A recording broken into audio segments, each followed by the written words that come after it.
Council, which is going to be helpful in guiding state governments in protecting children's rights.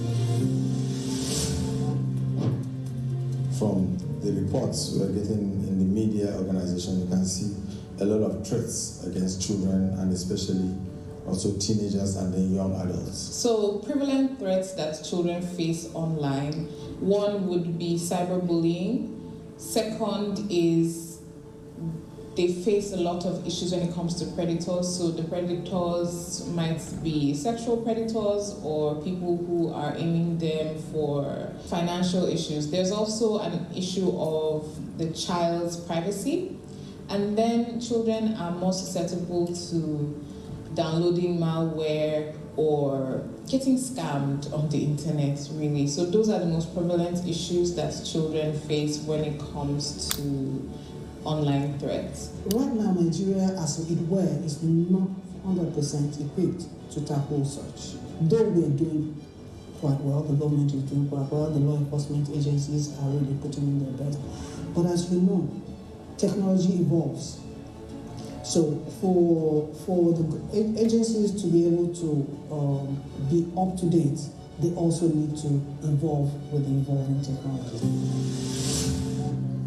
Generally speaking, mental health is something that is evolving in Nigeria. Usually when people hear mental health, they think it has to do with people being mad, so they're not really willing to come forward to seek mental health.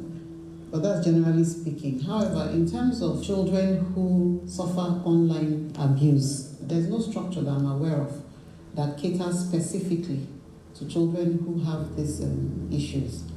However, I know that we have quite a number of psychiatric hospitals that have child and adolescent psychiatrists who are well equipped to handle these issues. But as to structure, there's no particular place. Thank God for the department we have, which is called the Counseling and Rehabilitation Department, which actually takes care of issues to give social support, rehabilitation for victims. So try to see how we can infuse that into the system, right?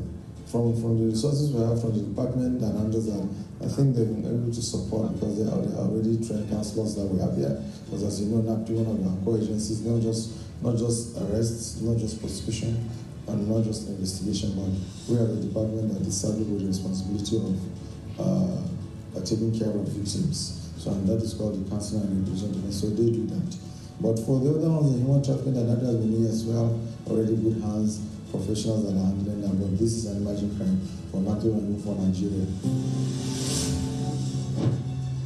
Some children in senior secondary school do ICT and data processing and all that, but digital citizenship has not been included in the curriculum. And I think that this is something that is really important.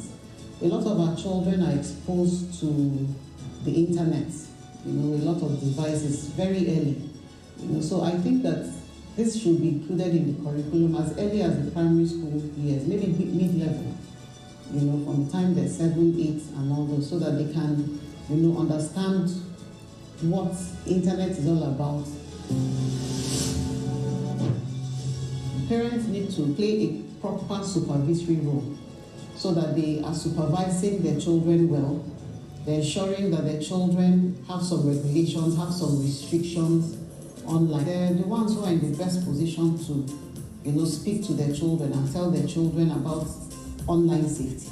I'm aware that there's some applications that can restrict what sites children go to on the internet. So these are some of the things that parents can do to promote online safety. Let's see how we can join hands, train the teachers and train their parents, train the law enforcement agencies, train the lawmakers, train the policy makers, and also the children themselves. Catch them young, give them, train them on how to protect themselves as well, and how to report when they are bullied online. We need to do that, and that's the essence of it.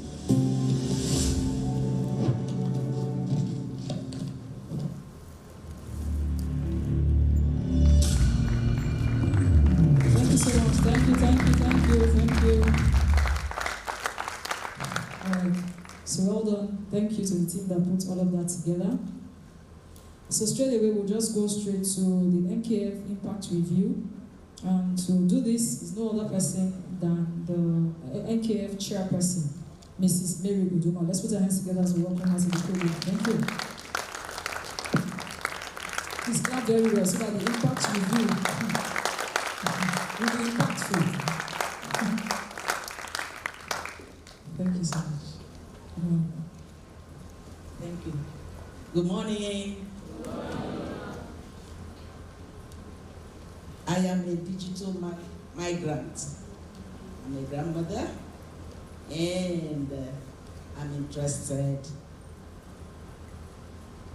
in having our young people solve the web, do everything they want to do with the internet, and yet stay safe and protected. That is very, very important. On that note, I want to stand on the existing protocols. There are some people that were not here when we recognized, when the chairperson of she was the first chairperson of Ndukwekan Foundation, and as the chairperson of Nigeria Internet Registration Association BOT. She recognized some people, but others walked in while she had done that. And we want to especially recognize the president of Nigeria Internet Registration Association, and you can read the young people. Sure. Thank you very much. And we have also, I think we are going to introduce her better. This woman of faith, of ICT, of capacity building, and she is passionate about the technology and internet in Nigeria. And Dr. Wumi Hassan, you are welcome. Thank you for coming. She works in the space of women development, women ICT development. I think she's teaching women to code. She's teaching women to do what is it called? Solar panel. Solar panel. So and other things she's doing. Maybe when she will introduce herself better. So you are welcome. And Nena is Nena, Dr. Nena Ndukwe-Kalu. You can see we have Ndukwe-Kalu Foundation. So she is the wife of our first president in Nigeria Internet Registration Association, and she represents the family in the Ndukwe-Kalu Foundation. Nena, you are welcome. Thank you, all the way from Lagos. Thank you. Thank you very much. Thank you, young people. I don't know whether somebody is from the women. Can you confirm whether Ministry of Women Affairs? Okay, maybe she's still coming. We invited them to be here. You are all welcome. The chairperson of Nigeria Internet Registration Association BOT had laid the foundation and said a lot about what Ndukwe-Kalu Foundation is all about. So the NKF, what impact?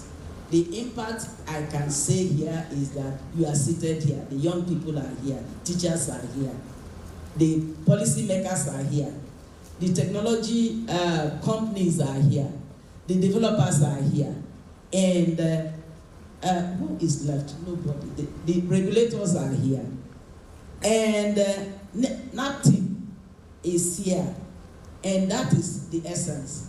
We want, it is a multi-stakeholder process where we want everybody to be part of shaping how our children can be protected online. They can use the technology and yet be protected and be safe while they are using the technology.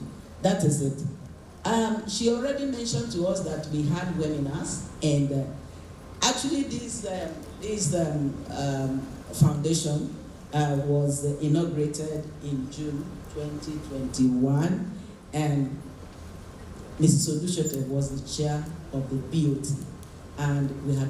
So we have three prompt areas of focus. First is the protection of the children online and making sure they are safe online. That is very, very key to us. And that's what has brought us together here. So we have held webinars, and then this is the flagship program we are doing. We hope to be doing this every year, but this is the start of the kickoff. The first year we are doing it, and we'll continue to do that. And as I said, we have 3-pronged focus. The protecting children online and making sure children are safe even when they use the technology. Second one is entrepreneurship and talented young Nigerian ICT development. So we have done some work with young people, and we did during the African Internet Governance Forum that happened in Nigeria. We sponsored some young people to attend, to be able to participate and get knowledge, expand their community, expand their network, and it was successful. We have done some trainings and building capacity in young people. We are also doing sponsorship. We do sponsorship and we do collaboration. We are going to be collaborating with other people, and we have started already. There will be one that will happen in the next 1.5 weeks. It's a collaboration with the government of Nigeria in training webmasters in ministries and departments and agencies of government. We are strong in capacity building. We want to build the capacity of the young people, catching them young first, and also showing them or teaching them or exposing them to know that there is business in domain name. As we were told, the mother organization of this foundation is Nigeria Internet Registration Association, the managers of .ng. Who have heard about .ng? You have heard about .ng? Oh, you have heard about .com? Eh? President, can you hear? People don't know about .ng, they know about .com. So, there's business in .ng. Young people, you can be a student and be making some money from registering people online, registering domain name. And when you register, you get some commission for registering. So we have registrars. They are registrars of Nigeria Internet Registration Association, which you can attach yourself to and you become their reseller. Okay? So if not the student, all other people that are here, you can do business in domain name business. But we are asking you to come online. We are also interested in how you can stay online and be safe. So the essence is that at the end of these conversations, we want to take back. Yesterday we were in National Assembly. We went for a public hearing because the chairperson or the chairman of Senate Committee on ICT and Cybersecurity called for this public hearing. They want to review the Cybercrime Act of 2015, reviewed 2019, updated 2018. So they want to review it, and so many people made contributions. And in section 23 of that act, it talks about child pornography, where we now said it's not only pornography. There are more to protect the children than just pornography. It's not pornography. We have a lot. We have the predators, as somebody has said. I think somebody said it online, predators. And we have those that have recruited our children online for terrorism. We can remember, if you can remember, there was, the young people may not know, but those of us that are adults, you remember Motalab? Is it Motalab? Eh? Yes, Motalab. You know he was recruited online, and he went for training for terrorism outside Nigeria. And now he was to bomb an airline, American airline. So he was caught. I think he's still there. I don't know what has happened to him. But we have also seen Cynthia Can anybody remember Cynthia that was lured from Edo to Lagos and she was killed? What happened? It was online. It wasn't that they phoned her, but it was online. And so many other things that are happening that we don't know. So our conversation today, our recommendation, I am looking forward to us coming up with recommendations that will send back to these people that want to review the act so that it will be more comprehensive and attention will be given to child online protection. We are asking people to imbibe or embrace technology, work online, work digitally. So how safe are we even as we use this digital technology? I think this is what we at the Bekando Foundation want to make sure that we are there. We are also interested in you doing business, getting capacitated to do business of the domain name and technology. And some business people are here that can teach you more. And also, there is the next strategy which we also look at, or one focus, another focus, that is DNS. DNS means domain name system. DNS, domain name system research. We want made in Nigeria for Nigeria and exported from Nigeria. So build capacity of young people, build capacity of those in the university, build capacity of those that are in tertiary institutions to be able to develop softwares that we can use in domain name system business or registry. So those are the three-pronged focus of the Bekando Foundation, and we have been working on that, and we hope to continue to work. Your recommendation today will help us to know where to focus more. And for this, I say thank you for coming, and we want to say that it is an open process. No question is wrong, no question is right. No answer is right, no answer is wrong. Yesterday, the chairman said, you cannot have the total answer. What you say is your own focus, might be another person's focus. And we have to help one another to see that whatever we put in place, whatever law, whatever policy, whatever development that are there to protect our children online, we are all part of it, and we make it happen for Nigeria. My name is Mary Uduma, popularly known as Mama Internet. I am a grandmother. Some of you are my grandchildren here, but I've decided not to retire. I've decided not to keep quiet until you take over from me. Somebody must take over and continue this. Somebody must take over and continue this. So I want to sit back after now and see you young people go ahead and fly our flag. Yesterday, the chairman of the Senate Committee on ICT said, I saw this woman in Kyoto, Japan. She made us proud. So I want you to make us proud globally, at West Africa level, at Africa level, at global level. This is your award, children. This is your award. This is your call. We want you to perform creditably and also make sure that you gain from what the technology presents, what internet presents. We want internet access in your school. Is there a school that does not have internet access? Let's see. Is there a school? Internet access? Which school is that?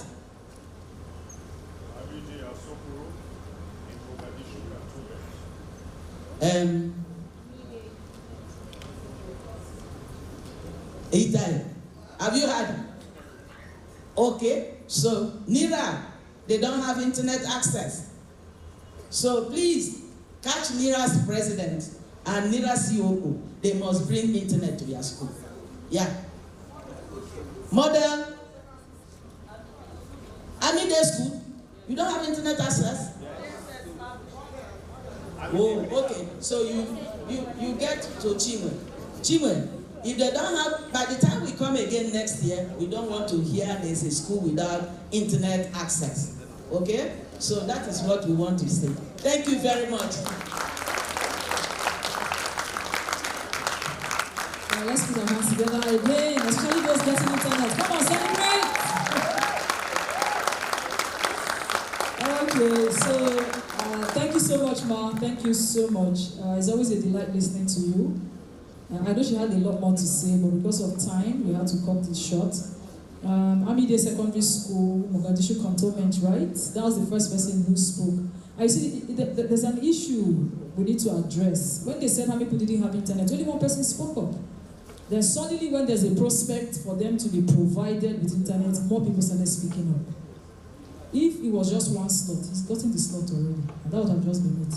So please learn to take your chances, right?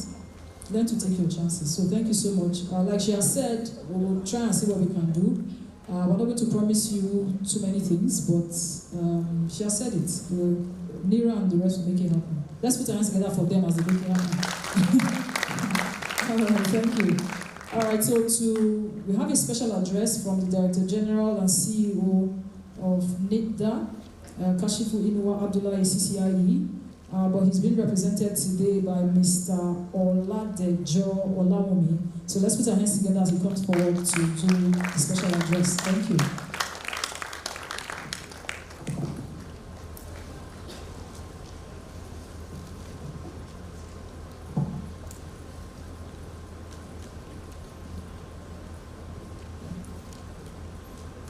Good morning, all.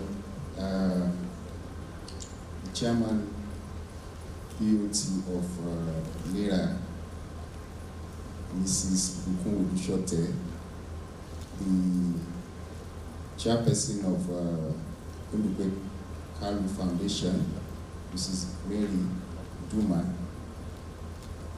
the president of NERA, Mr. Adesola Kesaya,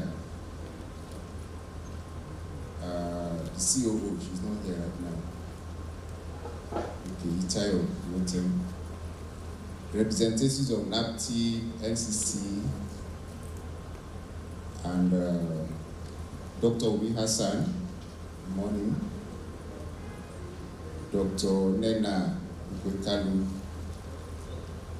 students and participants, good morning. Permit me to stand on other existing protocols. I have to mention those because students, I must say you are very lucky to have some titans in the house today, the lady titans. And I want you to really appreciate the fact that they are here with you today and make most use of the opportunity. These are women who have been in the industry for years and they are here to share their experience with you. So it's a unique opportunity which many years down the line you have reason to give thanks for it. Before I go into the speech, I also want to mention that Mrs. Mary Duma mentioned the fact that she's a migrant in IT space. You are natives, you are born into the digital world right now. So that is another reason why we are here today, to talk about how to protect you online. Because there are other issues, apart from what she has mentioned, that are also inherent in the use of the internet space. Things like the addiction that comes with it and other negative things. So once more, I congratulate you for the opportunity to be here today. My name is Oladejo Olawomi. I'm representing the DGCO of the National Information Technology Development Agency, NITDA. And I bring you greetings from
his speech, which I believe you'll be able to understand because it has some issues that have to do with regulations there. But just listen carefully, students. Thank you very much. May peace, mercy, and blessings be upon you. It is indeed a great honor to be at this event today, as it provides a platform where those of us in this fast-paced digital technology era find time to come together to deliberate on current issues with the intention of proffering innovative solutions to challenges we are exposed to by virtue of our adoption of the same technology meant to serve us. I also wish to thank the conveners. Your work continues to keep the memory of Ndukwe Kalu alive. His contribution to the IT space in Nigeria will always be remembered. The work of this foundation is therefore highly appreciated by NIDA. The topic of discussion today is apt and timely, as it helps to delve on the challenges inherent in the fast-paced digital technology space, with focus on protecting our children online. We must not shy away from addressing the potential risks children are exposed to on their innocent journeys online and other digital platforms. Two of the 8 priority areas of the Renewed Hope agenda of the President Bola Ahmed Tinubu are security, fairness, and rule of law. To align to this, therefore, the Federal Ministry of Communications, Innovation, and Digital Economy recently launched the Strategic Action Plan, which has policy and knowledge as 2 of its 5 major pillars. NIDA, in furtherance of these, and based on its mandate of developmental regulation, is committed to ensure that as digital technologies become more ubiquitous in availability and usage in our everyday lives, effective regulatory instruments in forms of standards, guidelines, and strategies are created to safeguard children and young people from potential risks and harmful content while they navigate the internet. We have realized that securing the safety of our children online necessitates a multi-dimension approach, which requires policy initiatives, digital solutions coupled with awareness creation. This is because so many factors are at play, which include regulations, safety from harmful content, preventing cyberbullying, digital literacy and education, privacy and data protection, tools and technologies, parental involvement, support services and helplines, and collaborations both nationally and globally. Together, we need to achieve a safer online environment where children can explore, learn, and socialize without being exposed to harmful content or risks. Major rationales for developing regulations include planning through protection of future generations' interests. It includes human rights through protection of weaker citizens, and it includes social protection in form of social solidarity. These are key regulatory issues of concern if we are keen on safeguarding our children's activities online. NIDA is encouraged by the diversity of stakeholders involved here today in discussing child online protection, safety, and reporting of abuse, as it indicates that the major ingredient of collaboration between government, law enforcement agencies, educators, tech companies, and non-profit organizations, which is key in developing comprehensive strategies and resources to protect children online, is already in place. It is worthy of note that the Ndukwe Kanu Foundation is the series of involving stakeholders from all 6 geopolitical zones of the country, because the awareness needs to be taken to all corners of our country. The Federal Ministry of Communications, Innovation, and Digital Economy, in line with the UNICEF campaign for protecting children online, in 2022, inaugurated the National Committee on the Development of a Unified National Strategy on Child Online Protection. NIDA, NCC, NAPTIP, who are here today, and other civil society representatives and stakeholders were members of that committee, and they developed the National Child Online Protection Policy and Strategy. NCOPS by harmonizing existing local frameworks, legal instruments, and initiatives as it relates to online safety for children. The NCOPS document was approved by the Federal Executive Council on January 25, 2023.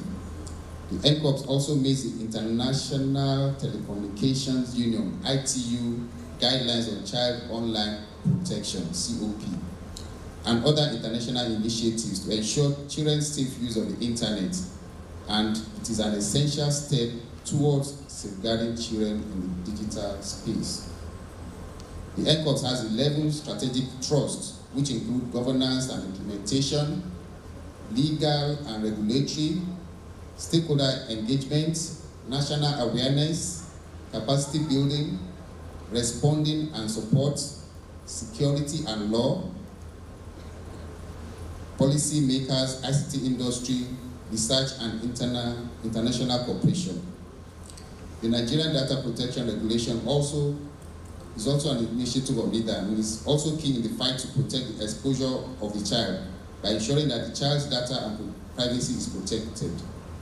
This has gone a long way in safeguarding the child, and it is believed that the Nigerian Data Protection Commission's work on data protection and privacy will further help in the fight against child online abuse.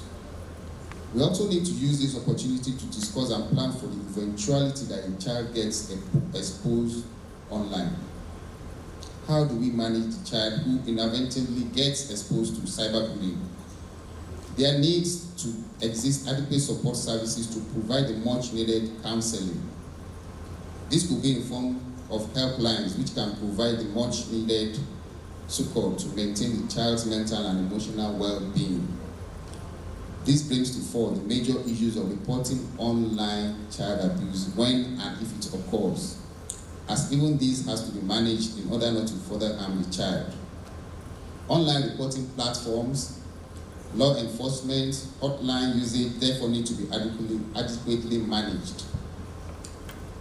Finally, as we realize that avoiding the internet and social media platforms is no longer possible, we need to encourage the safe use of the internet, educate children and their caregivers about safe internet practices, including being cautious about sharing personal information and reporting any concerning interactions. We are therefore all involved in this fight to protect our children and future generations, and NIDA will continue to support initiatives and collaborations which seek to further drive the protection of our children online. I thank you for your kind attention and wish you happy deliberations. Thank you very much.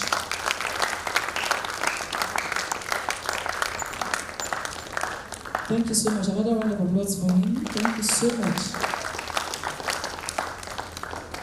Okay, so for the summit keynote speech, to be done by Dr. Aminu Meida, EVC CEO NCC, represented by Dr. Ibiso Kingsley George. Let's put our hands together for her. She comes forward. Thank you very much. You better clap well. It's NCC. Let's clap, let's clap, let's clap.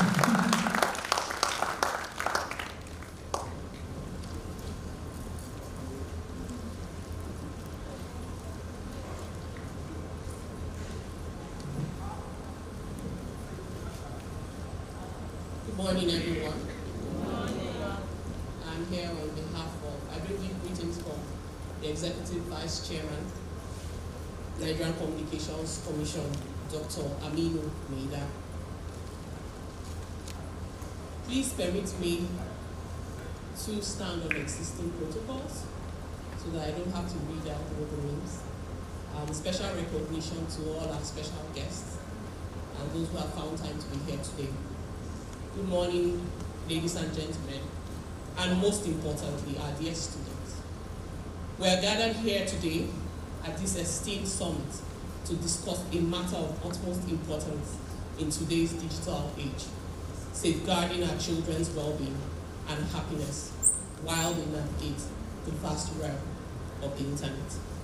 The Nigerian Communications Commission's dedication to child online safety and protection has been unparalleled in Nigeria.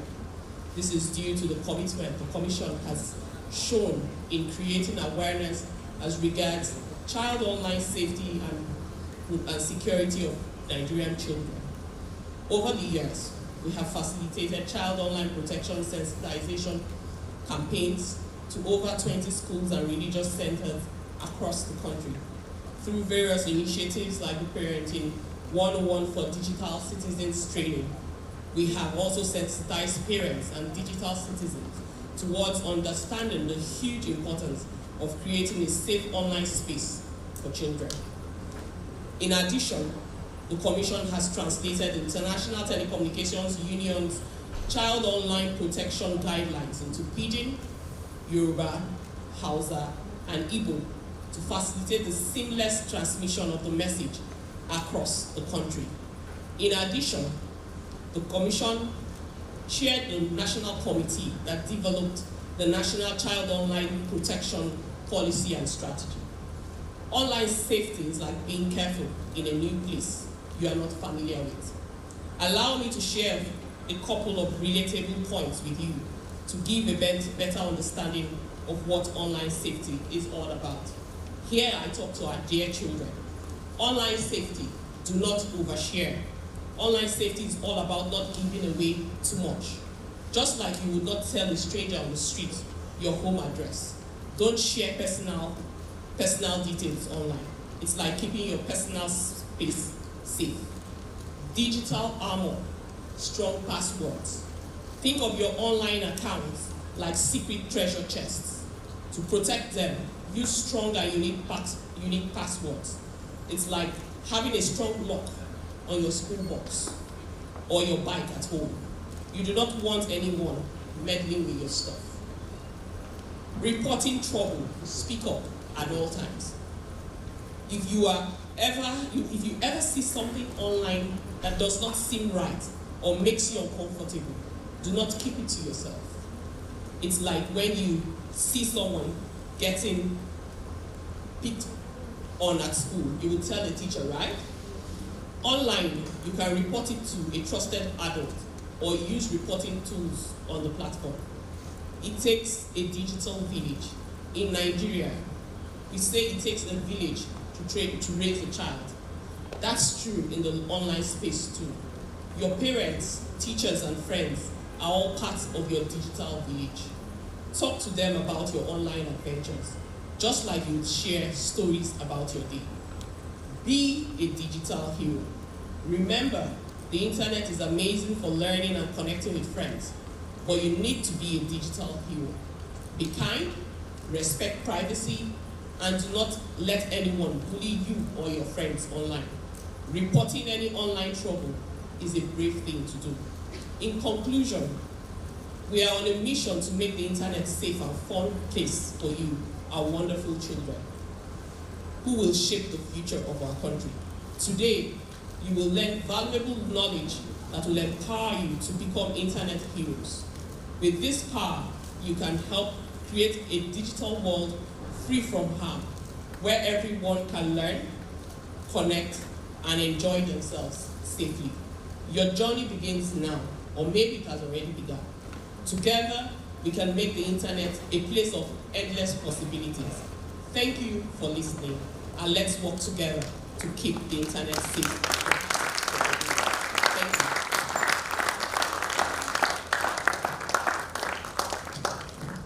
Let's put our hands together again for that. That was very... Thank you so much, Ma. Straight to the point. Be a digital hero. Don't share secrets. Thank you so much. All right, we have a few good messages, but I'm not sure they are here. Is there anybody from the Ministry of Women Affairs here? Okay, nice. And we also do not have a representative from the Federal Ministry of Communications, Innovations and Digital Economy. Anybody from there now? Okay, so while we wait and hope that they arrive at some point before the event is over, we will move on to the tea break and executive photo session. And so we're going to have for the photo session, photographer, please, where are you? All the executives and all the VIPs and everybody in the house, we will have a photo session here. So I would rely on the photographer to advise us on where to stay for the photo session and how we're going to take the pictures before, especially the dignitaries and the VIPs. So please, where's the photographer, the official photographer for the event? Can anybody get him for me, please? Ushers, get us the photographer. Okay, so that we warm up to take our pictures now. So please come, where do you advise that we take the pictures? Okay, just there. Okay, so please, all the dignitaries in front, please come forward for the photo session. While he's saying here, yeah, so, sorry ma'am.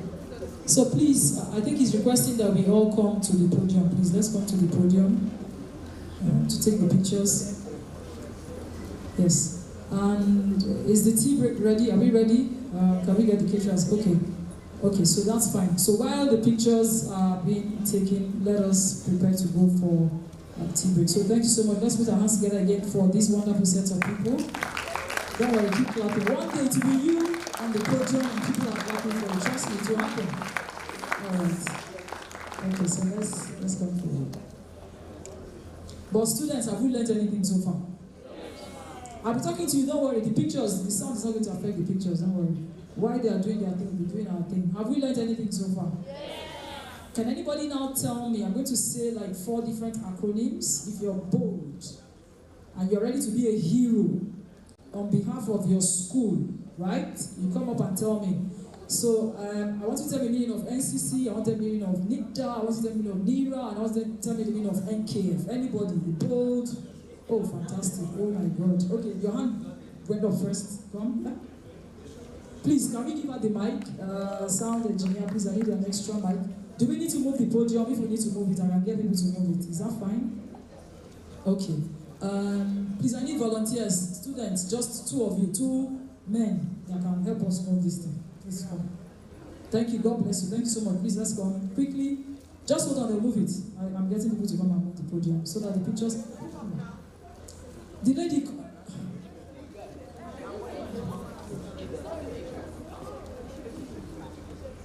Thank you so much. Please let me move the podium just there so that the pictures can be... Thank you very much. That's one. Thank you. God bless you. Thank you so much. Just stay here so that I need to move it back if I need to move it back. Thank you so much. But just listen carefully, students. Thank you very much. May peace. Distinguished speakers, keep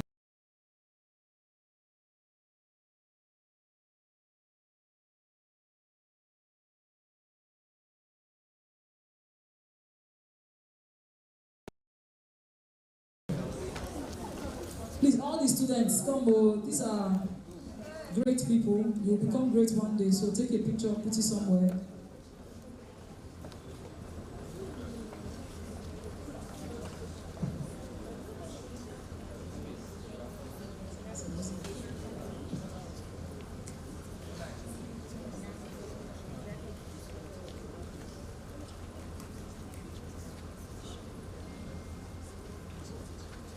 So I suggest that you guys go up to take this picture. Would it not be nicer from walk?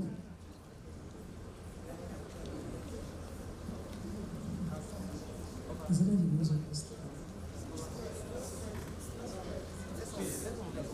There's some of the students.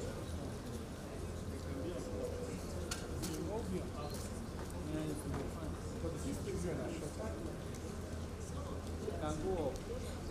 No, there is.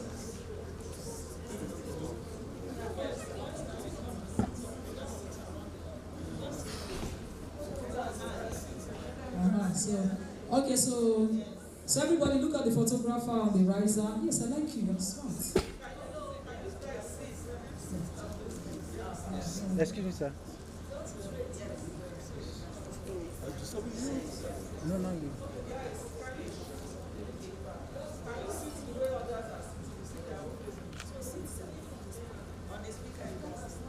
All right. Okay.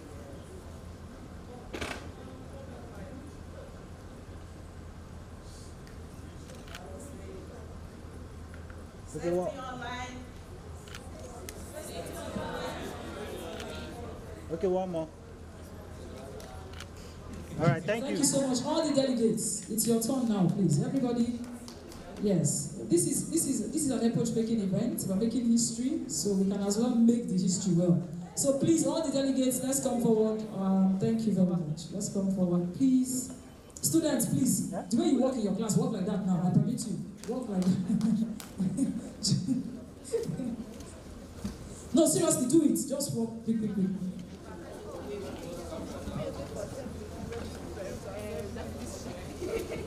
Please, the beautiful lady, just come forward. So all the delegates, please come.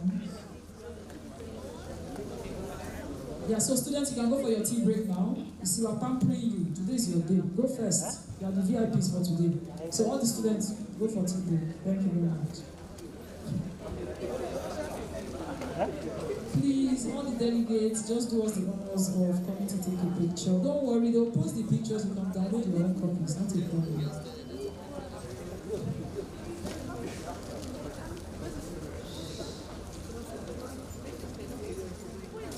So thank you so much. Let's come, let's come. Thank you. So now what we're having our 10th year, 20th year, 30th year, we frame this picture and put it up. And these were the people that will be there for the first time. The students, please, you can go for tea break now. Thank you, everybody. Just file out. Go for your tea. Thank you. So let's go this way. Thank you very much to our delegates and dignitaries. Thank you. We are dignitaries too. Thank you so much.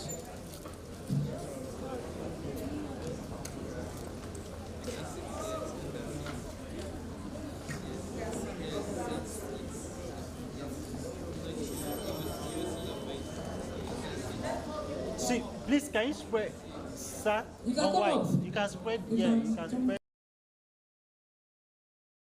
I'll see you there. Please, if you are Students. you can come up if you are tall. Hello. Hello.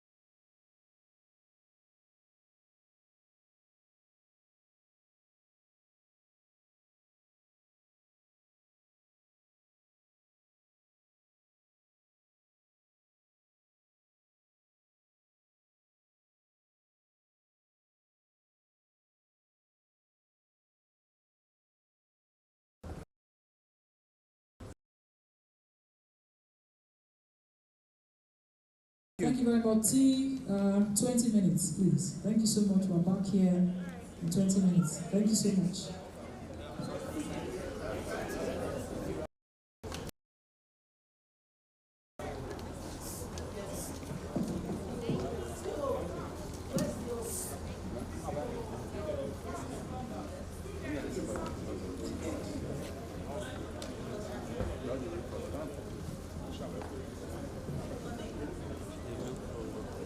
Yes. So we can go for tea break now, please. 20 minutes. We should be back here by 11:50. Thank you very much.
values. So if somebody in your family abuses you, there's a high likelihood, it's changing now, but there's a high likelihood that they will say you should protect the person, the perpetrator, and they'll say it so that they will not shame the victim, but that's a lie.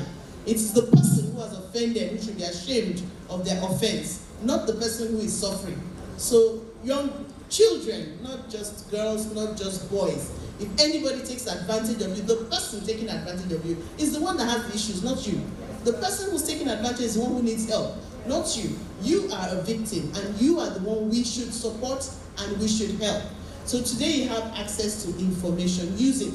When you get back to your school, talk to the other children. I wish we could put everybody in the room, but these conversations need to go far. I'm just going to ask everybody to spend 1 minute and just give us a summary of your thoughts. I mean, we've touched on so many things, but give us a summary of your thoughts of how we can evolve. We're here now. We've heard about how it is. It's tough out there. But how can we evolve? What next in Nigeria when it comes to child online safety? I'm going to start from Mr. Ben Abdul. Okay, I think we should continue something like this and even intensify engagements like this. It's an eye-opener. A lot of young ones are here today. Some of them, this may be the first time I've ever even had this kind of conversation, and it's an open and sincere dialogue, you ask me. Going forward, we need to take the conversation to where the problem is, the grassroots. We need to bring the community, like you said. Once this whole conspiracy of silence, trying to protect the name becomes a community value, it erodes the essence of value in itself. We need to take this conversation to the community. We need to make people understand the reasons why such acts, regardless, should not have a place in our society, and why the victim itself should not even be shamed or take responsibility for the irresponsible act. Thank you so much. Thank you. Thank you. Yes. Thank you. I think for me, awareness is there. And then as an officer also, capacity building. There's something you said that which is key, mental health. So look at the mental health of officers solving the case. You look at the screen, you're looking at pornographic images from morning to evening. What does it do to the investigator? So that is why most times we don't even allow two investigators watch same pornographic video or image at the same time. We don't do that. Only you that is handling the case, go watch and tell us what you have seen.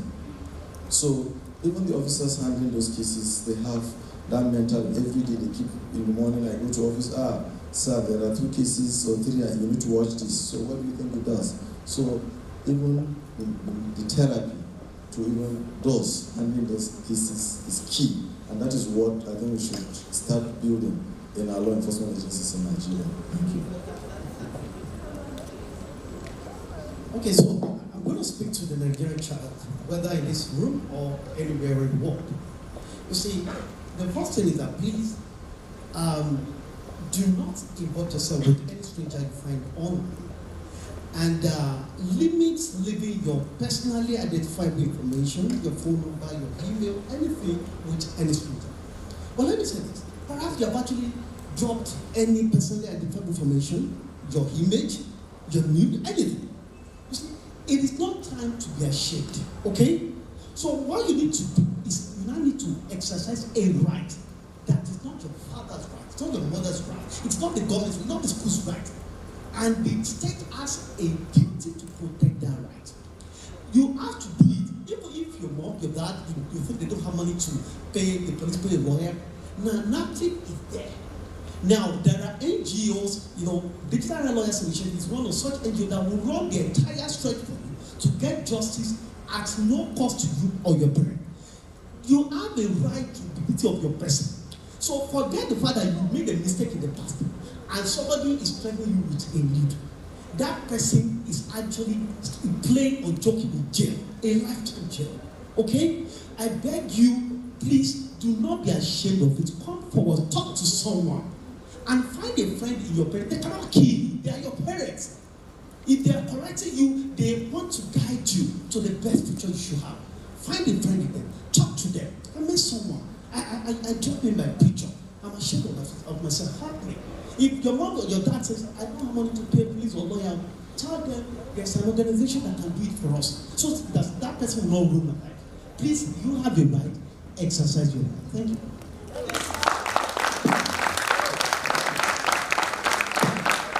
Thank you so much. Thank you. Mr. Bernard Ewa, we apologize that you couldn't participate. We really apologize, but we've had an engaging and enriching conversation. Thank you, Mr. Ben Abdul, representing Mr. Abdul. Please give him our thanks. Thank you, Mr. Titus. Thank you very much, UNAPTIP, and all the work that you're doing. Thank you, Barrister Okedara. And I think it's the second time I'm moderating the session you're on, and the energy, I'm just so grateful for all the work that you're doing. Thank you to everyone here, and all the great work to protect children online. Thank you.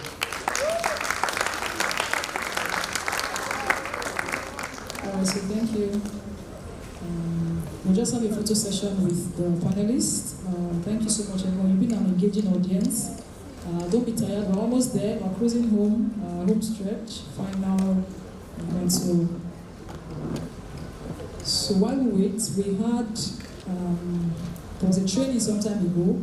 And when people are trained and they perform well, the natural thing to do is to be able to, one, commend them and also give them. Let's give her another round of applause, please. Thank you so much. Thank you. And like they said, don't be afraid, all right?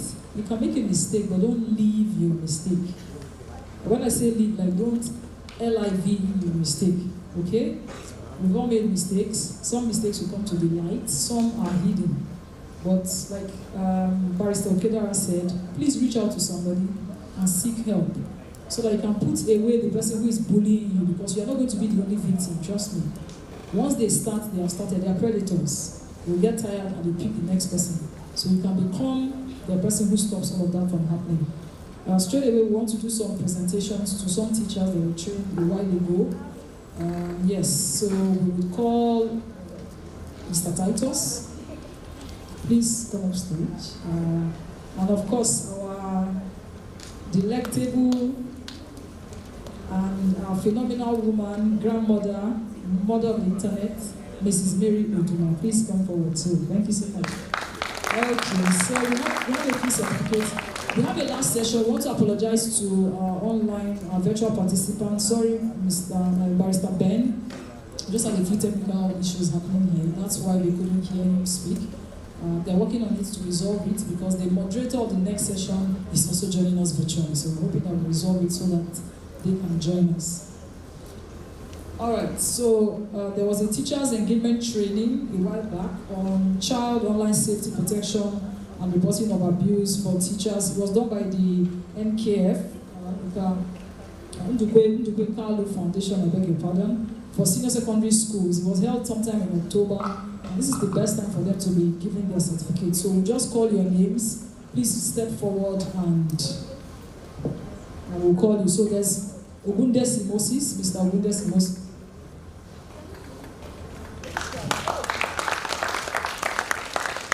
Mr. Ephraim James, Oyegoke, Mr. Oyegoke, please step forward. Mr. Akin Somi, please step forward. Mr. Ben Chris, please step forward. Mr. Tazia, please step forward. Okay, this is Chinelo Zoe, please step forward. And Sally Runene, please step forward. What's your name, sir?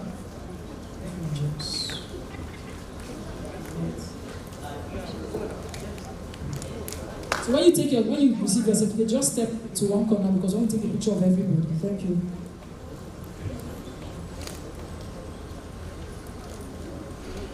Just frame them, please. Just like that.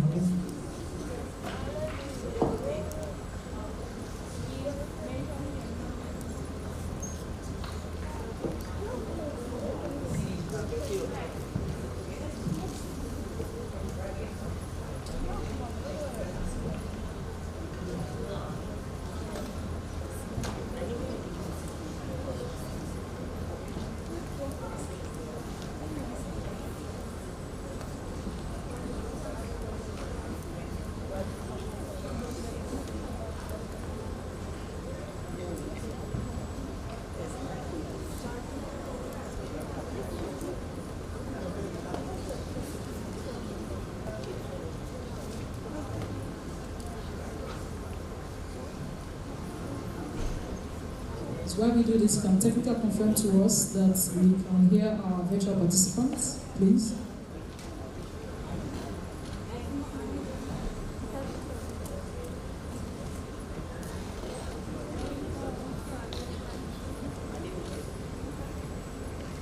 All right, please, all the, let's start for the other recipients, please come forward.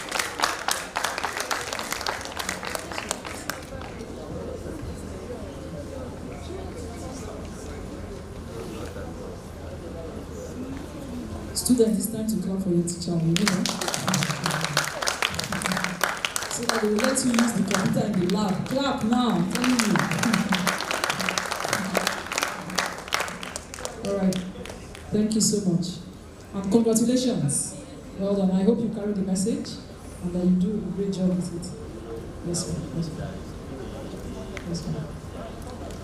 All right, so we're cruising home, like I said. Final session is on multi-stakeholder responsibilities in online safety.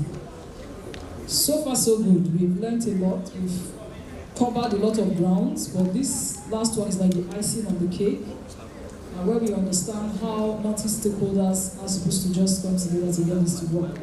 And so, please, let's be quiet, please. It's the last session. Multi-stakeholderism is often overlooked in policy making and implementation of those policies. Over-independence on government for action and resources have caused the slow rate of growth in multi-sectors of the Nigerian state. For a country like Nigeria that desires a safe space for children online, the responsibility of policy making in the implementation of safety measures, pooling of resources, capacity building, accessibility, amongst other needs, should be shared by multiple stakeholders. And the need for collaboration between the government, private sector, academia, civil society, and other key stakeholders to end the child online abuse in Nigeria should and must be emphasized. Multiple gaps exist at this time in the area of child online safety, protection, and reporting of abuse in Nigeria. This discussion aims to properly spell out recommendations for shared responsibility of the huge task of keeping the Nigerian child safe on the internet, and the strategic multi-stakeholder model of bottom-up approach needs to be widely integrated into efforts being made to achieve the aim. And some of these efforts are knowledge, awareness, law enforcement, policies, response mechanism, and support system.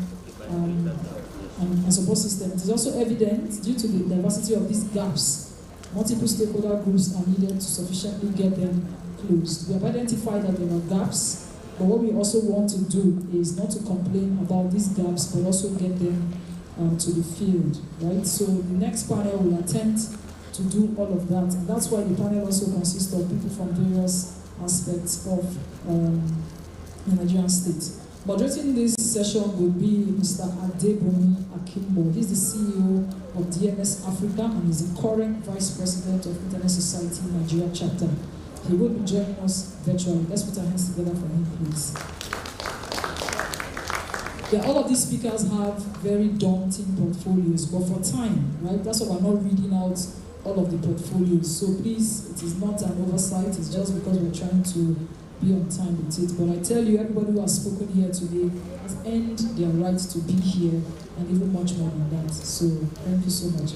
Our second panel, the first person on the panel is Dr. Nnenna Ndubeka, which is the head of the Department of Pediatrics, Federal Medical Center, Ebute Metta, Lagos. Please, let's clap for her.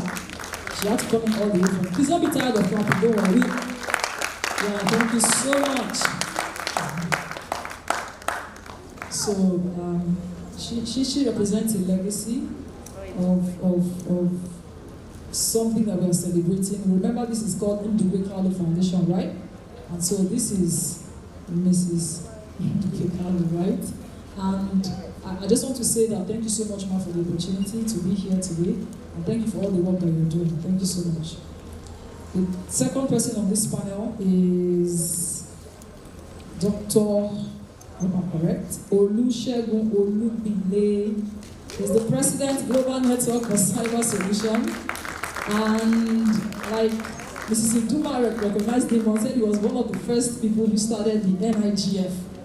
And he has stayed consistent over the years. NIGF is Nigerian Internet Governance Forum. Thank you so much, sir, for being here. Okay. All right. We also have Jutta Kroll. He's a member of the board, National Coalition Child Rights in Germany. That's another virtual panelist who will also be joining us. And lastly, we have Busayo Balogun. She's the head of corporate services in NIRA. I think she's also joining us virtually. She's scared to join us virtually. So thank you so much. Technical, can you confirm to us that we have the virtual participants sorted now? Is that correct? So it's okay. Let's see them. Let them tell us that they're here too. So please, can we see the virtual participants?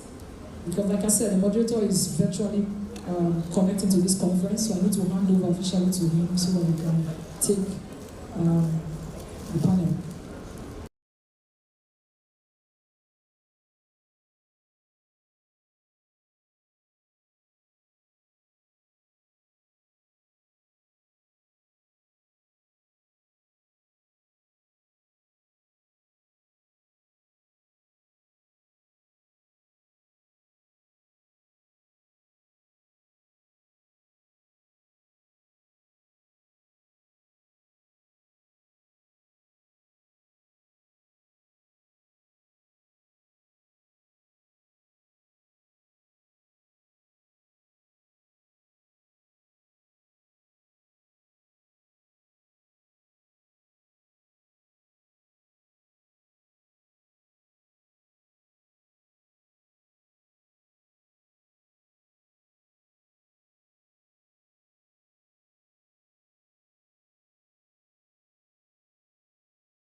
There's nothing, preventing them from going online. There's nothing preventing them being aware.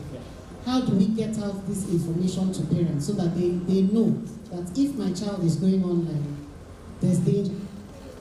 And I, as the parent, am the one who should be in the best position, at least initially, to stop it. Okay? So another thing that we will do is, also in line with prevention, is to, whenever we meet, we have visits from patients. As much as possible, we're to educate them so that they know what they're doing. But it is not, if I'm running a busy clinic, how many parents can I talk to about online abuse and all that? So it is not sufficient. It is actually not sufficient. But mainly what we're involved in is in managing the condition when it now happens. How do you identify the symptoms? How do you know that a child is being abused online? Because the truth, as much as we don't want children to go to that line, the truth is that most children will not tell anybody what is going on.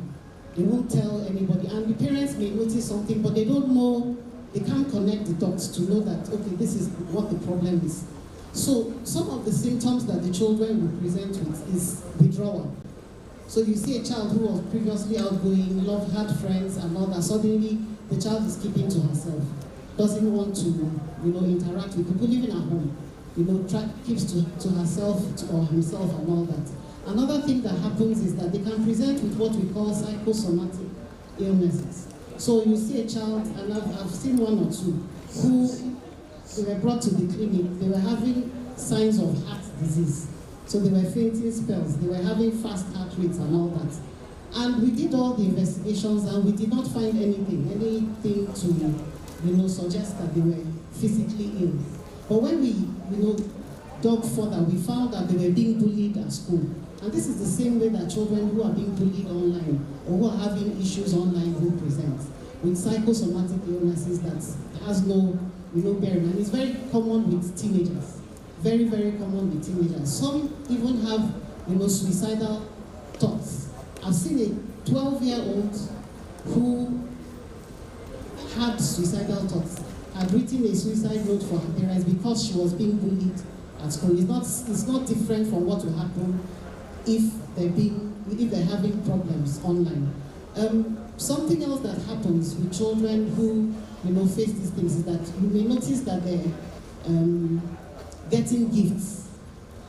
You as a parent, you didn't buy this thing for this child, but they're getting gifts from where you don't know and all that. So those are some of the things that parents should look out for.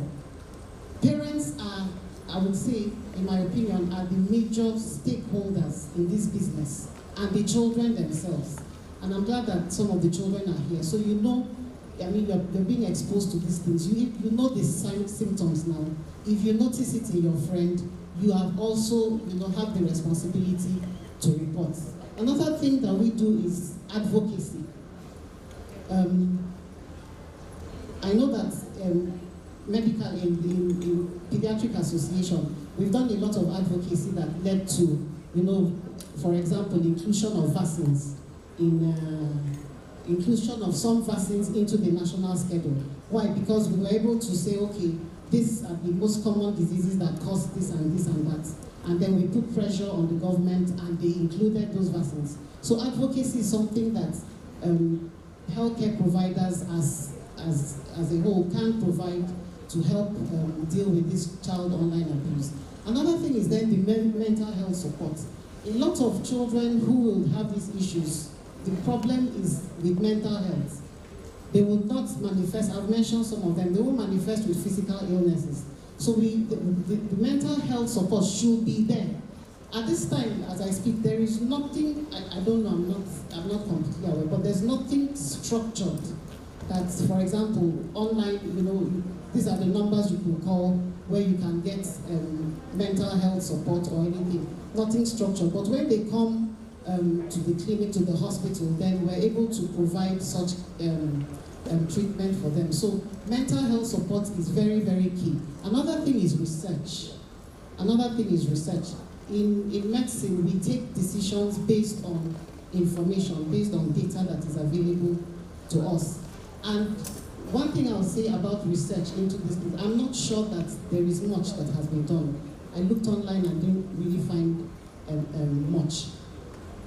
We cannot afford to just make assumptions and say, you know, use studies from elsewhere and say that this is what happens here in our own environment. We need to research. What is the prevalence of this child online abuse? How frequent is it? How prevalent is it in our, is it occurring? And when it's occurring, what are the types? Is it sexual exploitation? Is it radicalization? What is it? So this will help us, you know, to even make recommendations, treat the children better, and all of that. So I think that in this discussion of stakeholders, the healthcare professional is really a major stakeholder. Thank you. Thank you so much, Doctor. Thank you very much. I also want to appreciate the audience for their patience. For those of us who are online, we will get over this. Moving on, I will be calling on Dr. Tristan Cruz, who is from the Child Digital Rights, to be talking about the mitigation that the organizations have been doing when it comes to digital commons and also interventions in ensuring rural participation. Mr. Tristan, we can hear that. You have the floor. Tristan Cruz. It's me? Okay, thank you so much for inviting me, and it's a really it's great pleasure for me to participate in your valuable summit. I hope you can hear me loud and clear and could follow my thoughts that I will share with you. The General Comment 25, the United Nations Committee of the Right of the Child declared that state parties should ensure that all children have an equal and effective access to the digital environment in ways that are meaningful for them. That includes providing free and safe access for children in dedicated public locations and investing in policies and programs as described in paragraph 9 of the General Comment 25. That means that state parties are obliged to realize meaningful access where people come together. But therefore it is necessary to know where children and young people come together and go online. But to answer this question, it is not possible without asking the children themselves, because they know where these dedicated public locations are them for this. And it's important to identify the people who have a voice in rural areas, who are listened to and who can use their impact in a positive way. These people should be partners when it comes to providing meaningful access to online activities.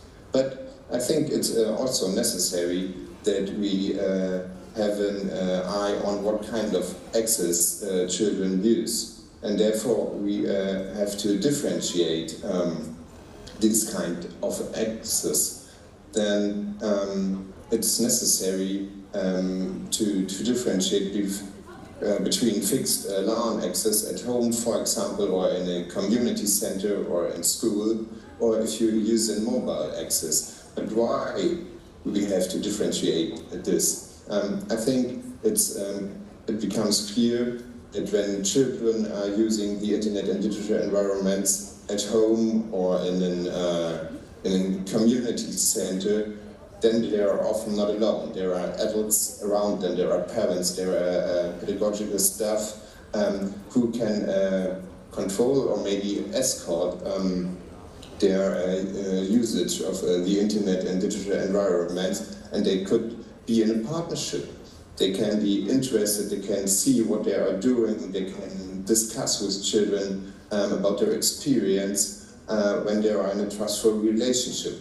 But when children go online by themselves, then we have not this control or escortship of a parental or adult person.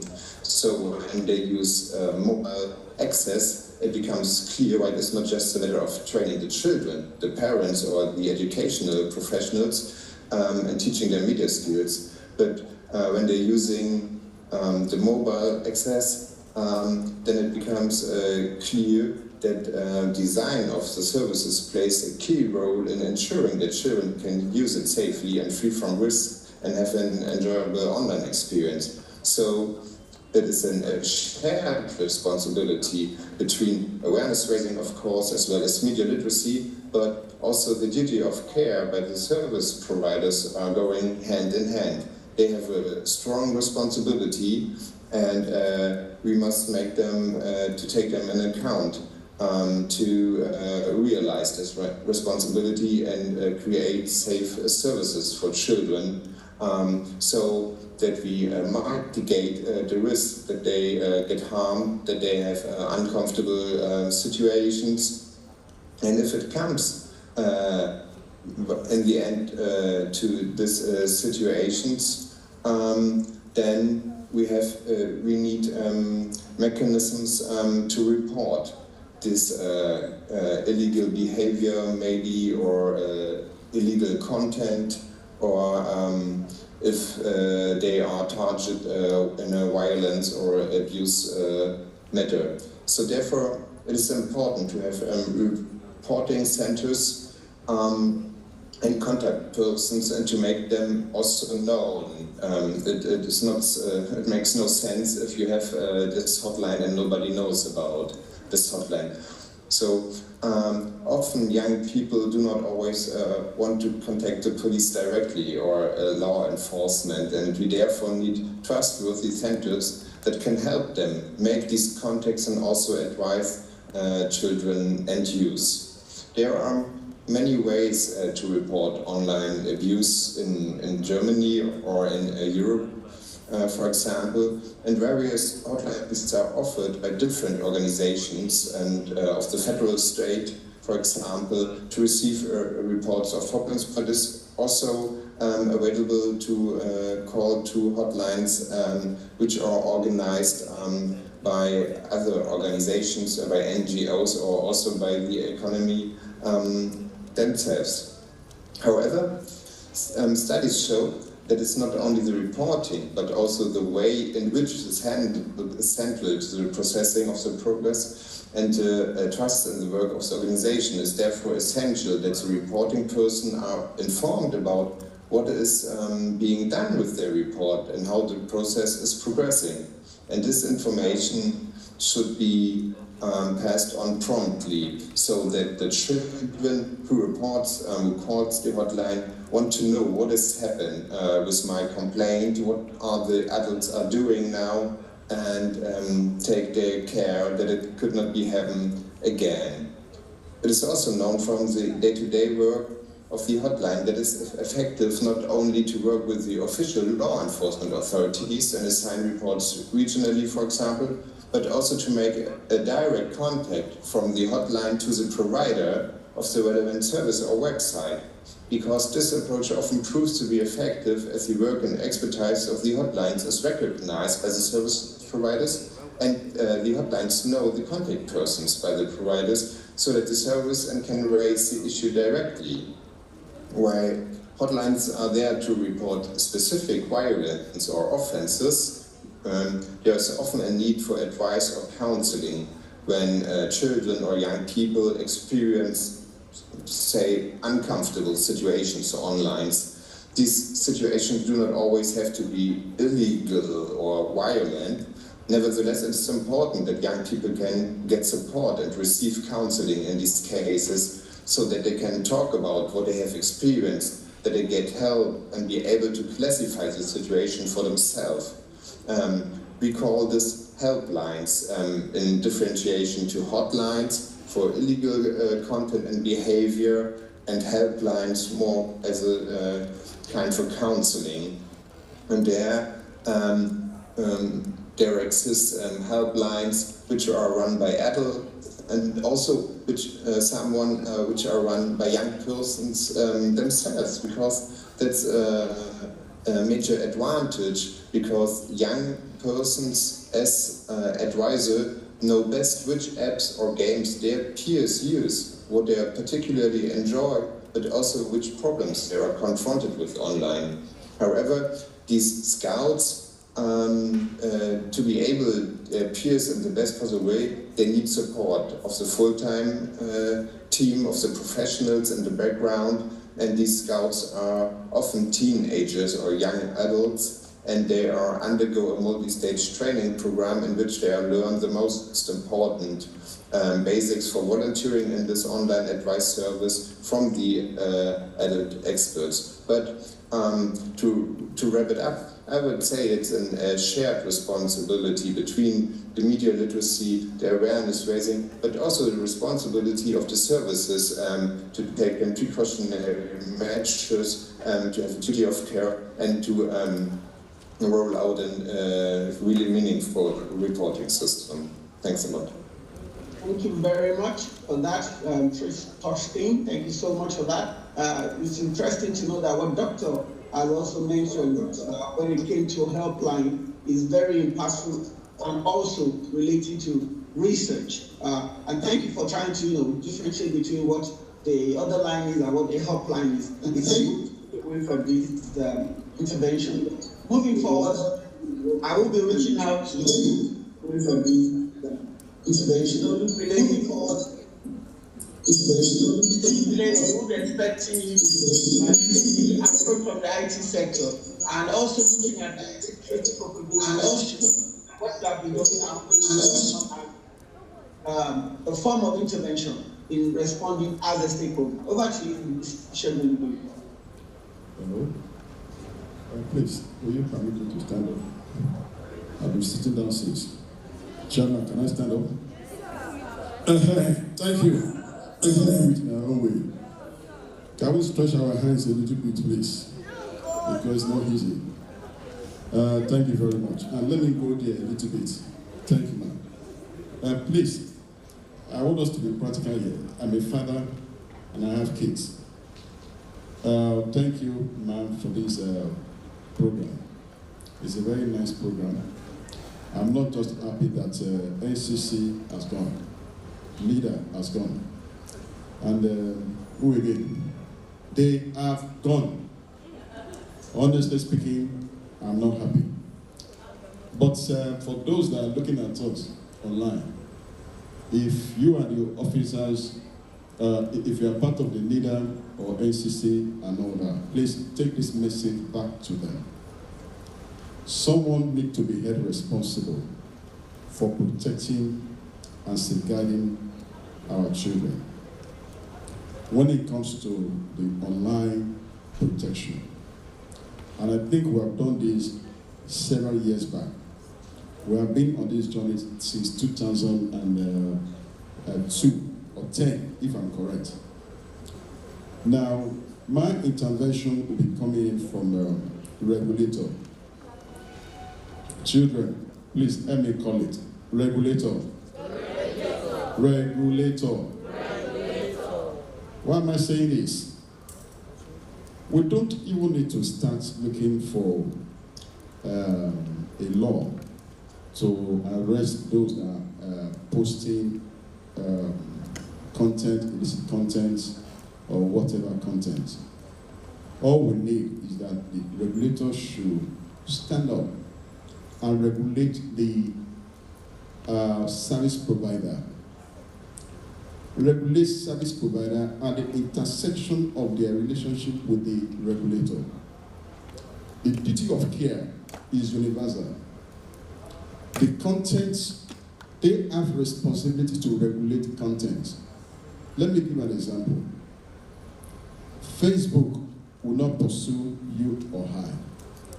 But when you post something on Facebook that has to do with terrorism, whatever, you will discover that Facebook will put that down instantly, despite the fact that they have over billions of users.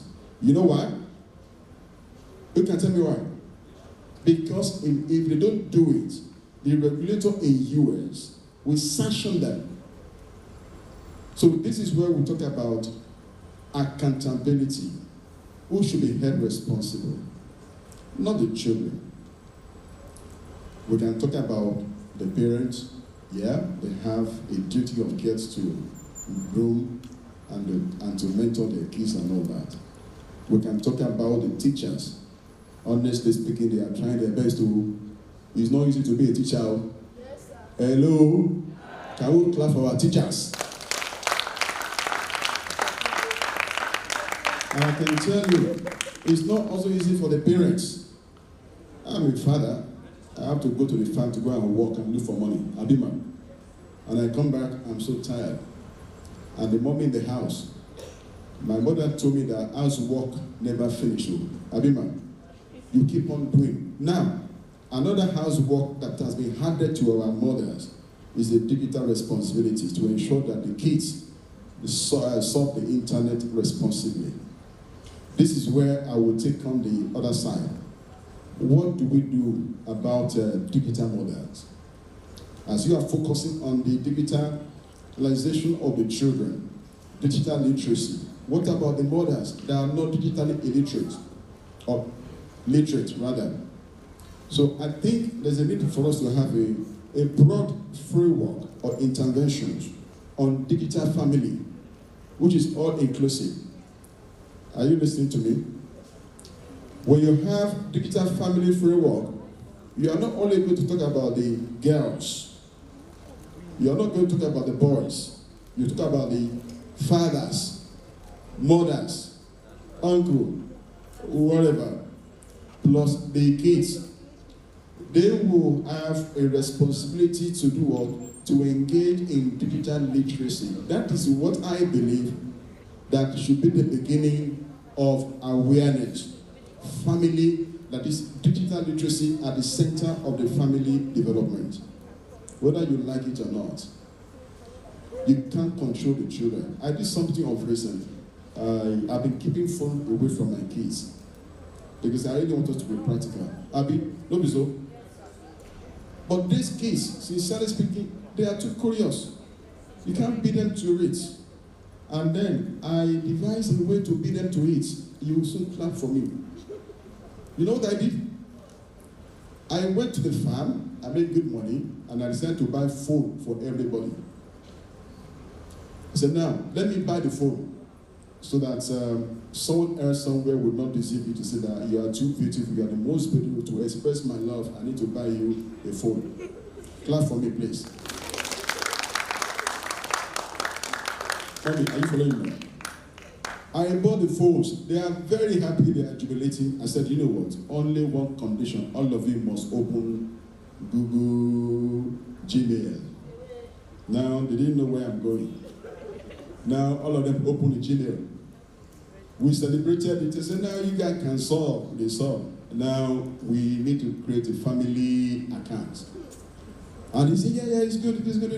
I said, now let me draw your email into my family account. Then it came, I think we got to a level where I need to start regulating the apps, the ways and manner on how you solve the internet. Say, daddy, you don't want me to download YouTube? No, you download YouTube. I can only give you 2 hours, and I need not to pursue you. You know what I did? I only download family link. Gmail, call it again. Family what? Link. If you like, go and do the expose to your parents. No problem. No. To your friends, no problem. Now, we configure it. Now, the parents, we came to the level of the kids. We are part of the surfing. We are part of the lifestyles and culture and trends. And when they are about to go off the track, we will see. And sometimes I will switch them off right from my office. And they will call me. You know, this WhatsApp is not good though, sometimes. They will pursue me with WhatsApp. There is one way, Daddy, you have not given me the permission to do my assignment. That is the tricks. They will tell you assignment. Once they give you the assignment, parents, you have to struggle to now strike the balance whether to do the assignment or to do the other side. So what am I talking about? It is essential that the family take the leadership of a digital life, digital development, digital trends and lifestyles. If you don't do it right under your nose, your child will be recruited. your child will be brainwashed, and your child will transform to something else. That's number 2. Number 3, the schools. This is when leader is very important.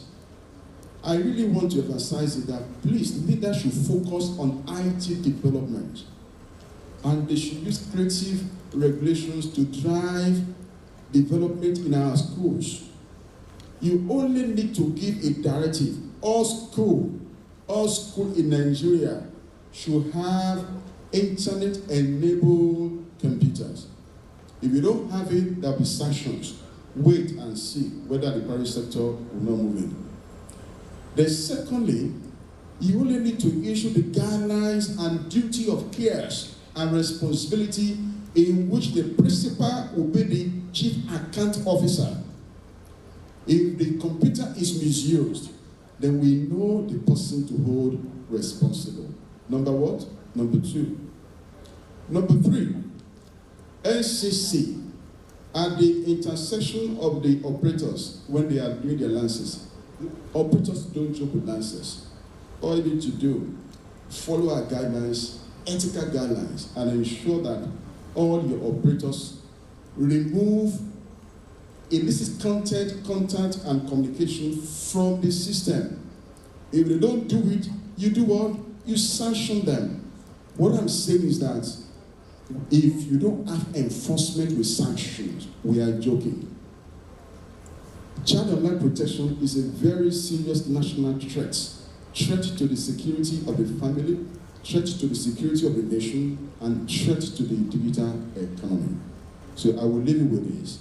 But from the context of national cyber security policy issues or the so-called cyber whatever law, I thank God that our mommy here was saying yesterday, was able to provide the laws that the child online protection should be expanded. So please, children, you also have a responsibility. The weakest link in all these things is you. So I will leave you there. Thank you very much. And I need to run now. Thank you. Thank you so much. I really appreciate that. A practical explanation to parent needs and having said that,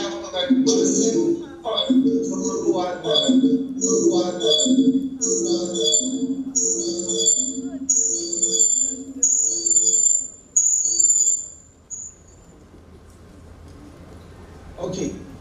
So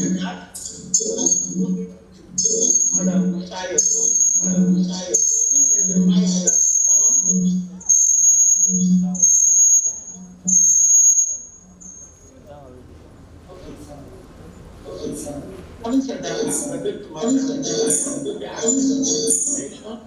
the area of we've been having the world report since the beginning of this summit. And because a lot of people have spoken about reports, we want to look at the legal implication, the risk.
Please, we apologize for all the technical issues.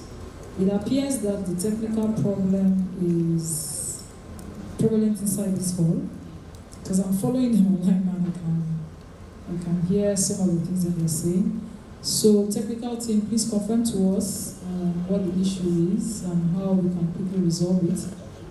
Moderator online, if you can hear me, we're having technical problems. We cannot receive feed from you. And I know that I can hear Madam Musaya still speaking.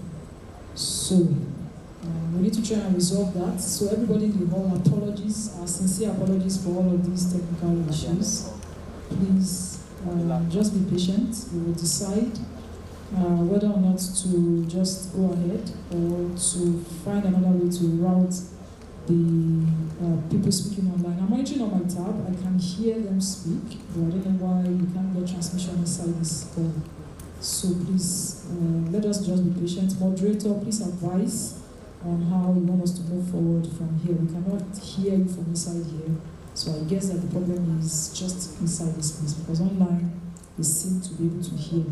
So I'll wait for the moderator. Please let us just give us a few minutes. I'll wait for the moderator to advise on how to end the session. Thank you very much. Recording in progress.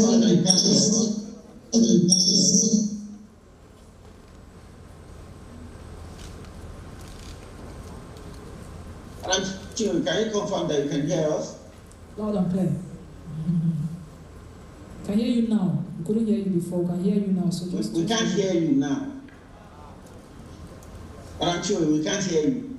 We could hear you before, but we can't hear you now. It's technical. It's technical. We can hear you now. All right. Can you confirm that you can hear us? Okay, so moderator, yes, I can hear you now. Can you hear me clearly too? We can't hear you now. Okay, so we apologize to you, our virtual participants, and even our dear moderator. It appears that the problem is inside this room, so it is not your fault. However, it is also rubbing off on you at the moment. So what we will do is we'll just take some questions, hoping that by the time we are done, because the students have burning questions they want to ask, hoping that in the next, say, 5 minutes, this should have been resolved so that you can finish and round up your session. I hope that is fine, so that we don't keep waiting perpetually.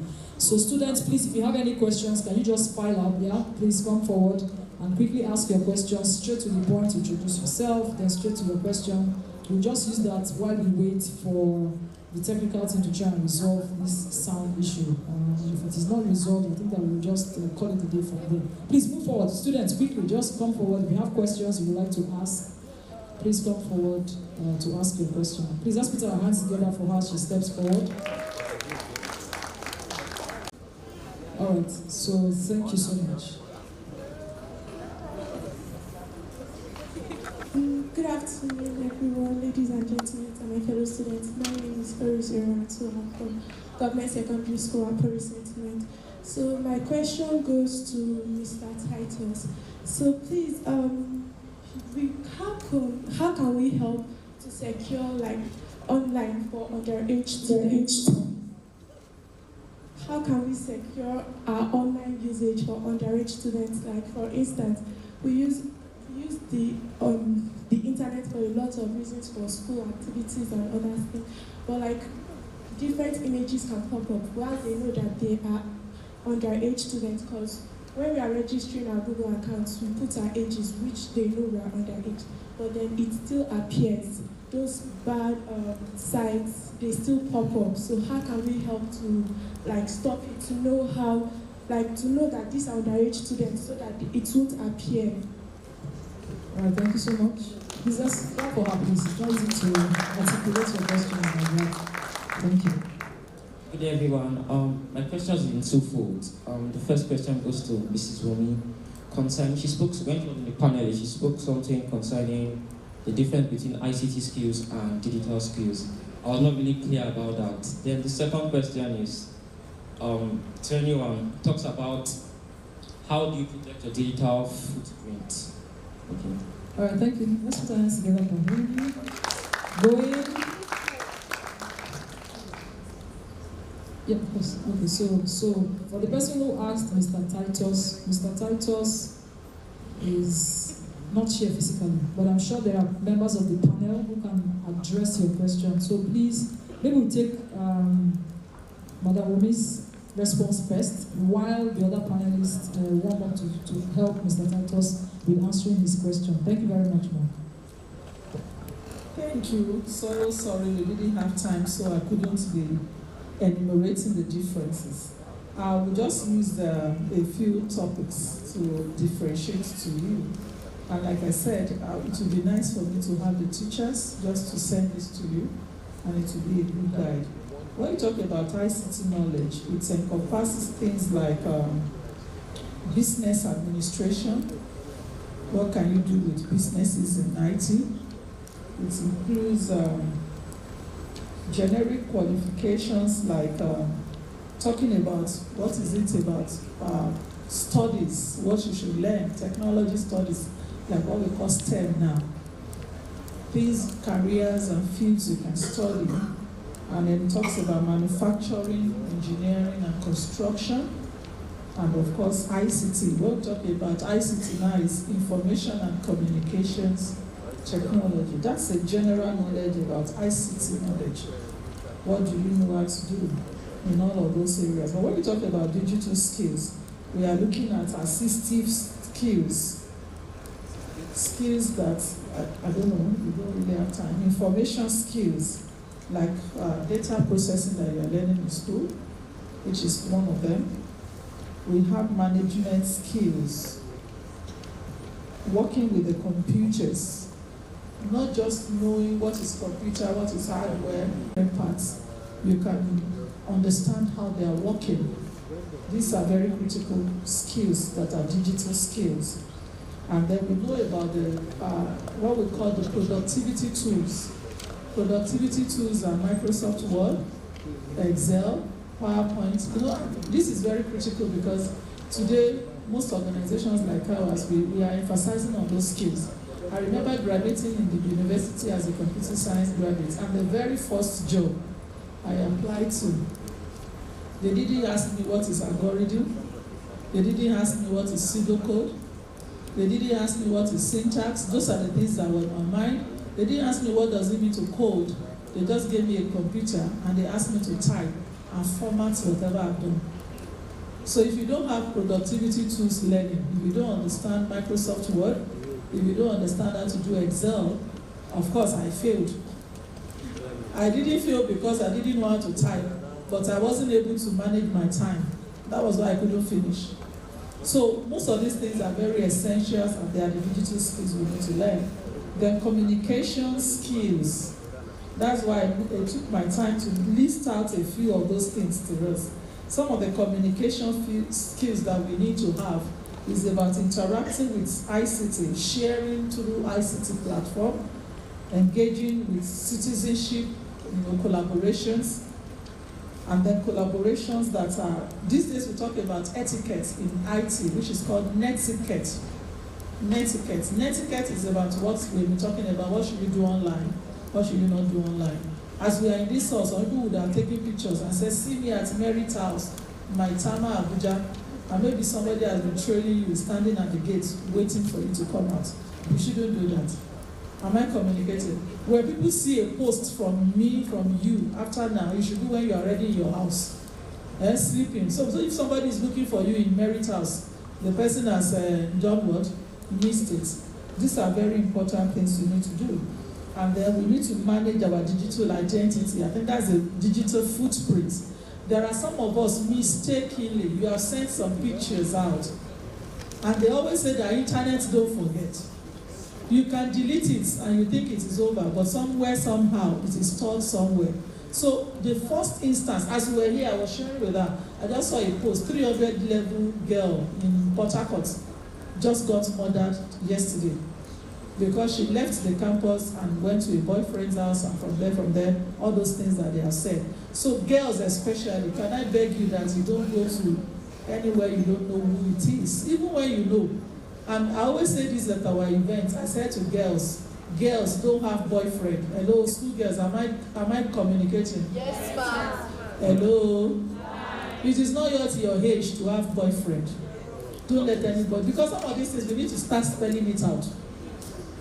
Don't have anybody, even your friend in class. There's no time for boyfriend. You are only school friends. Is that okay? And when you want to learn, you are learning as a group. Don't learn with anybody alone. Don't learn with anybody alone. One uncle is looking at my eyes like, what are you saying? Don't let anybody, even teacher, if a teacher wants to teach you and is teaching you alone, don't allow it. It's very, very important because we have a lot of pedophiles now, and all of those things are starting from all this environment.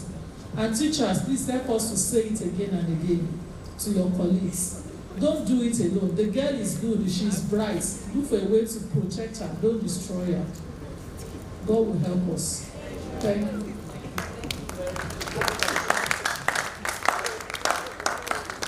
All right, so thank you so much, ma'am, for that response. Yeah. Thank you so much, ma'am. Thank you so much. So we have to stop the panel now because of the time constraints that we have. And we have students in our midst and they need to go. So we're rounding up now. So thank you so much to everybody who has spoken today. It's been an interactive session. We have learned a lot. And I hope that we take everything that we have learned here and that we make the best and the most out of it. Right? So thank you to all the speakers who have spoken. Thank you to the students who have been very patient and they have been very, very resilient and listening. I hope you took notes and I hope that we make the best out of it, like I said earlier. We are going to invite Mr. Adishola Kisoya now for the closing remarks. He's the NERA president. Thank you, sir. NERA president, sir. Please, your closing remarks. Thank you so much. Please, let's put our hands together for him.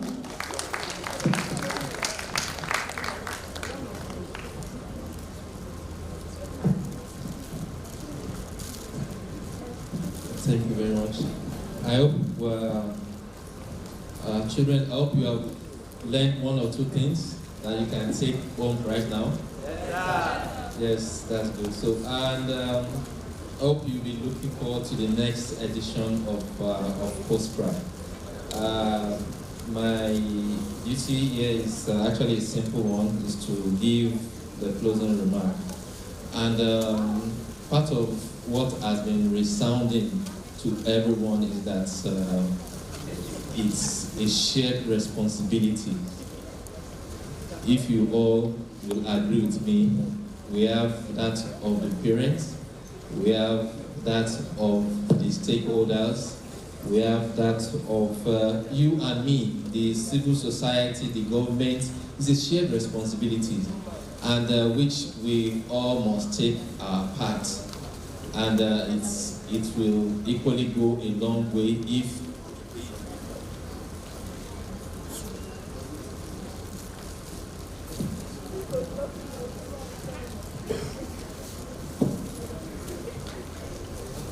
like I said, it's a shared responsibility. Everybody, it's you, it is me. Look yourself in the mirror. It's about you and it's about me to make the whole internet safe. And we want to just thank everybody that's equally sacrificed their time for coming here. We want to thank the chairperson of NKF, Mama Internet, like she had given to herself now. Not it was formerly Mama Nira, now it's Mama Internet. So thank you very much. The invited guests, I cannot equally mention everybody's name that have come, that have left, all the government stakeholders that were here, NIDA, NATIV, the civil society, all our panelists. We appreciate you for coming. And please, anytime we call upon you, please just do the honors to equally accept and come and give us, make the occasion a resounding one. So they're just my parting shots. Thank you very much. And have a safe trip back to your various destinations. Thank you. Thank you so much. So we just have a resolution documentation from our rapporteurs in a few minutes. So please, representative from the rapporteurs, we need to come talk to us and tell us some of the resolutions we've reached after spending this number of hours in this conference. So thank you. So let's put our hands together as we invite a representative of one of the rapporteurs. Please keep clapping. They are still, Thank you. So please, can you make your way to the stage now? Thank you so much. Yeah. Put you on the spot, right? All right. So we're there. We're almost there. In, say 10 minutes, we're out of here. So the rapporteur, please. Who's our representative?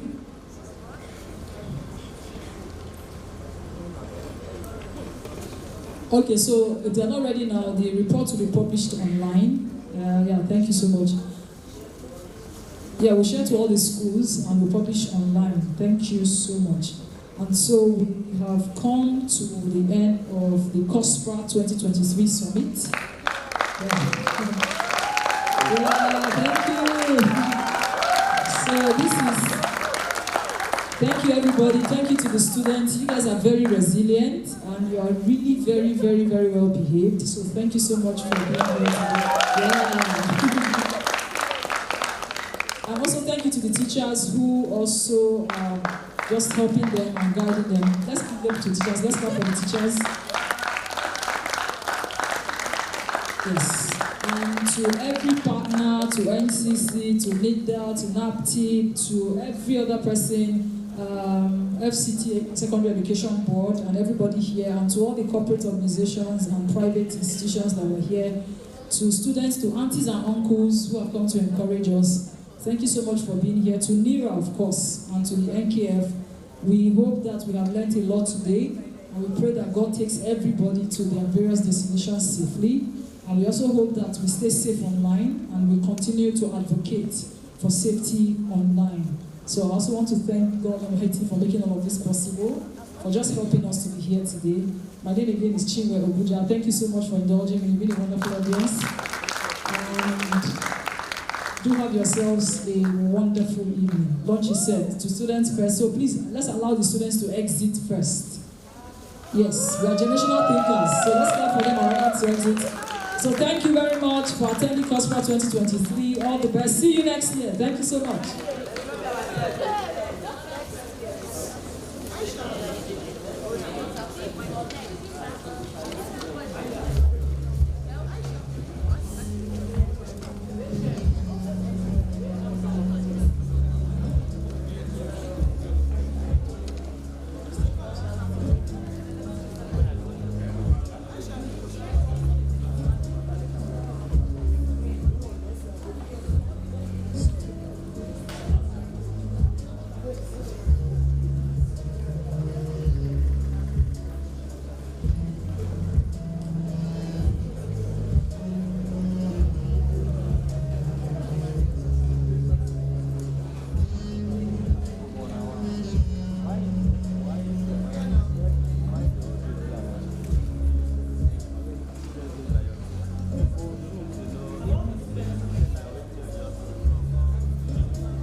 Let's put our hands together for them too.